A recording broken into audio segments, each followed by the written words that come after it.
யோபுவை குறித்து சாத்தான் சாட்சி சொல்லுகிறான்.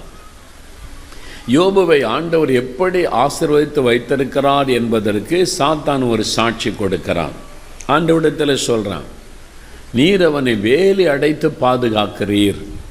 அப்போ முதலாவது யோபுவையும் அவன் வீட்டையும் ஆண்டவர் வேலி அடைத்து பாதுகாக்கிறார்.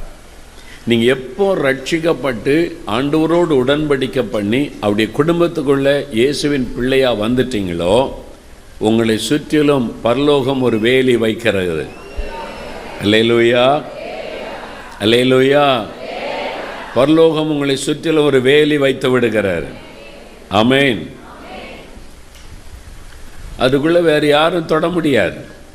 விசுவாசிக்கணும், அதுதான் விசுவாசம். நான் இயேசுவின் குடும்பம், இயேசுவுக்கு நாங்கள் சொந்தம், பரலோகம் எங்களை கண்காணிக்கிறது என்று சொல்லி நம்ம பரலோகத்தின் சொத்துக்கள். நம்மெல்லாம் யார்? பரலோகத்தின் சொத்துக்கள். தொற்ற முடியுமா யாராவது? அல்லேலூயா சொல்லுங்க. உன்னை தொடுகிறவன் அவருடைய கண்மணியை தொடுகிறான். அவர் கண்ணின் மணியை கை வச்சு தொற்ற முடியுமா யாராவது?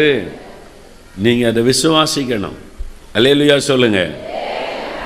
நானும் என் குடும்பம் இயேசுவுக்கு சொந்தம், எங்களை சுற்றிலும் ஆண்டவர் வேலி அடைச்சி பாதுகாக்கிறாரு, நாங்கள் அவருக்கு சொந்தம். தினம் அப்படி சொல்லி ஆண்டவரை துதிச்சு பாருங்க, அந்த பாதுகாப்பை நீங்கள் உணருவீங்க. அல்லேலூயா.